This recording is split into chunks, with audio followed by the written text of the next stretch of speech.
Alright, welcome back to another episode of Rewind the Besties, going through the 90s, and now we're at 1991, which makes the second year in a row Daniel Stern gets on my top 10. Can't wait for the year Bushwhacked came out. Poor Daniel Stern.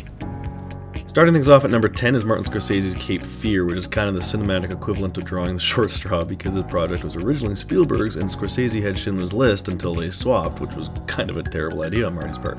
But whatever, Cape Fear is still a really cool and warped flick, one of the few Scorsese movies with an actual plot, mostly because it's almost scene for scene the same as the original Cape Fear from the 50s.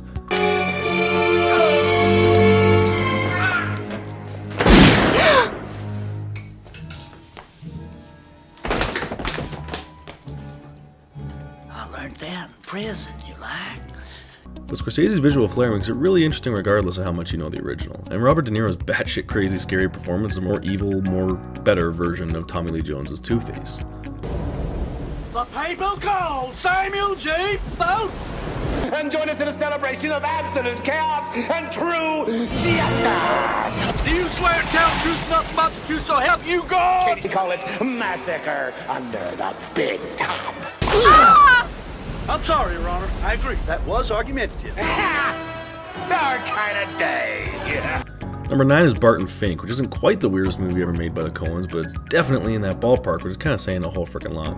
Barton Fink is about screenwriting and writer's block, which means it wasn't their biggest hit with the mainstream audience, but it's also wickedly funny and goes so far off the rails in the end you really have to applaud it even if it drives you bonkers.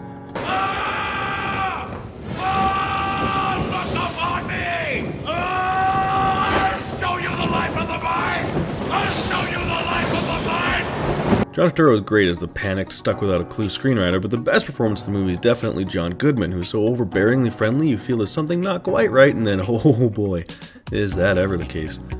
This is the scariest stuff Goodman starred in until the new Roseanne. Rimshot. They're back. I'm not afraid of you. Give it time. I could feel my butt getting sore already.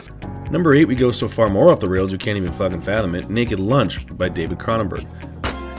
I can think of at least 2 things wrong with that title. It's basically the most unreviewable movie ever, sort of loosely adapting William S. Burroughs' works and life and nightmares, but also just being the craziest and possibly nastiest Cronenberg flick in his entire filmography.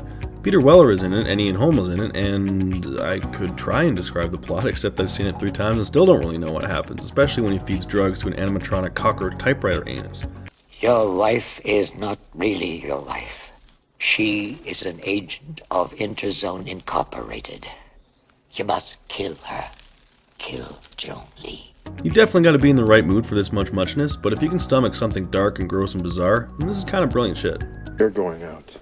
Why don't you just write something and calm yourself down? You're obviously not in a professional state of mind. Number 7 is Hot Shots, one of the funniest damn flicks of the decade that I somehow hadn't even seen until like 3 weeks ago, and its sequel is possibly even funnier. It's by the guys that made Airplane and Naked Gun, and it's right in line with that kind of goofy wackiness, where barely 5 seconds can go by without them tossing in another pun or gag or ridiculous joke.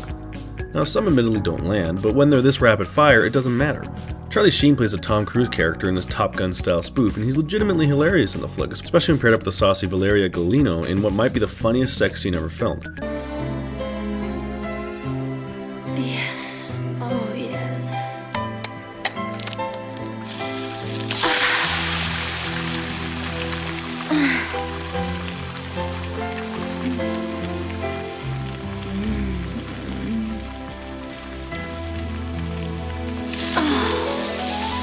Your enjoyment here completely depends on how much silliness you can take, but if it's a lot, then you can't find much better than the Hot Shots flicks. Kurt, Ramada.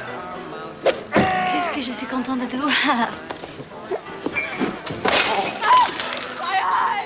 Number 6 is Raise the Red Lantern, a masterpiece that's almost impossible to fucking see anywhere because for some reason it's never even been released on Blu-ray, and the DVDs are like $60 each. Like, come on, Criterion, step up your game here. This is a really fantastic and fascinating film by Zhang Yimou. I don't know. Gong Li is perfect as the 4th wife of a wealthy Chinese lord, kind of thrown into an unsettling and screwed up world along with his other jealous wives.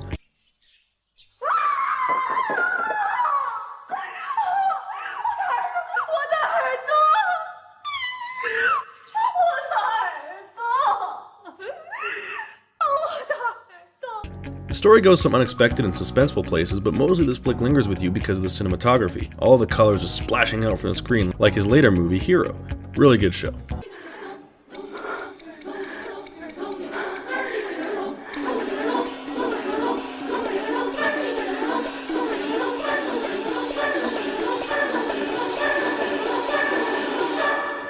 Number 5 is Terminator 2, a perfect reminder of how awesome and not totally intelligence insulting major Hollywood blockbusters used to be.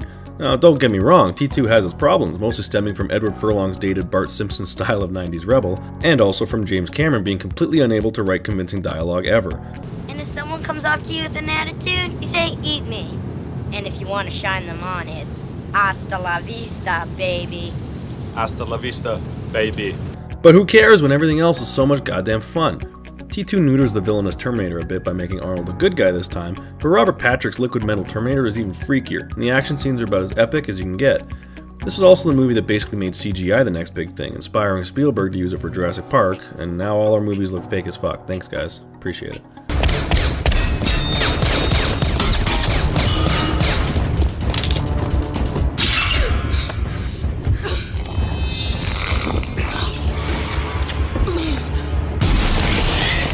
Number 4 is City Slickers, one of the all-time great dramatic comedies because for once the drama never seems to impede on the comedy. Most of the time now, comedies just turn all sappy and serious in the last third, dropping all the laughs, but the jokes in City Slickers all stem from depression or something dark the whole time, so you're both laughing and surprisingly moved from beginning to end.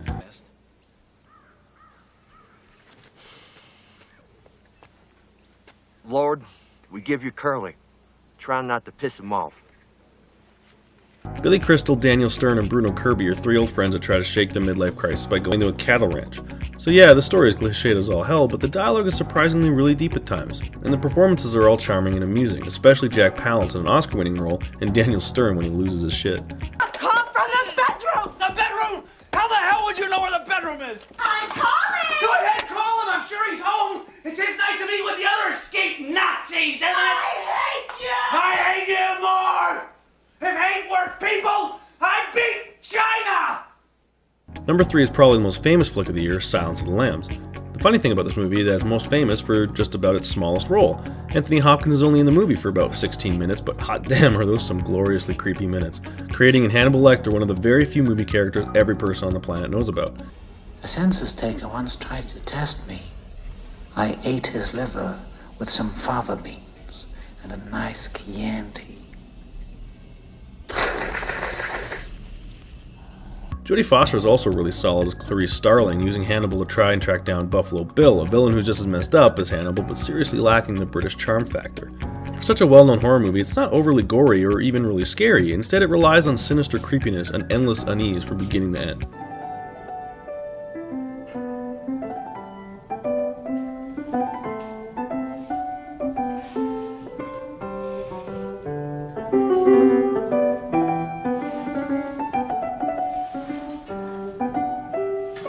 Number 2 is Disney's Beauty and the Beast, the first and last time a traditionally animated movie was nominated for Best Picture. A lot of people forget just how important this movie was for Disney. Little Mermaid brought them back from the brink of bankruptcy, but it was the critical and even bigger box office acclaim with Beauty that reinstated them as the biggest movie studio on the planet. But unlike, say, Snow White, which is completely overrated, Beauty and the Beast actually deserves all the accolades and importance, easily ranking among Disney's top 3 best movies. Learning you were wrong, certain as the sun, rising in the east, tale as old as time. The animation looks great, and the songs are fantastic, but the real reason the movie still works is that it's surprisingly dark and operatic for a kid's show, scaring the absolute hell out of me when I was a kid.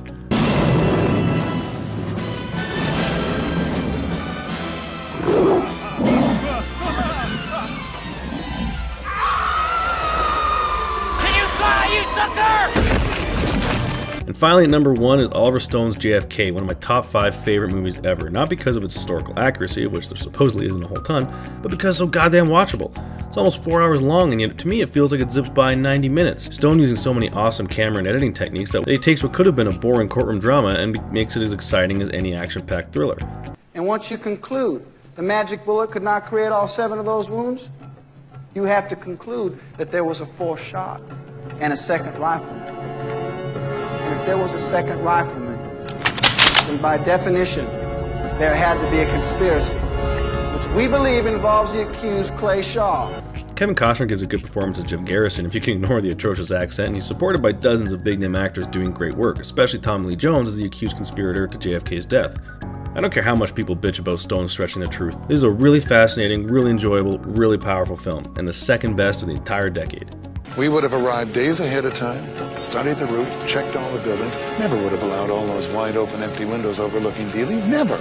We'd have had our own snipers covering the area. The minute a window went up, they'd have been on the radio. We'd have been watching the crowd, packages rolled up, newspapers, coda went up. Never would have let a man open an umbrella along the way. Never would have allowed that limousine to slow down to 10 miles an hour, much less take that unusual curve at Houston and Elm. Alright, thanks for watching, the two of you that did. Next episode will be 1992, which was just the worst.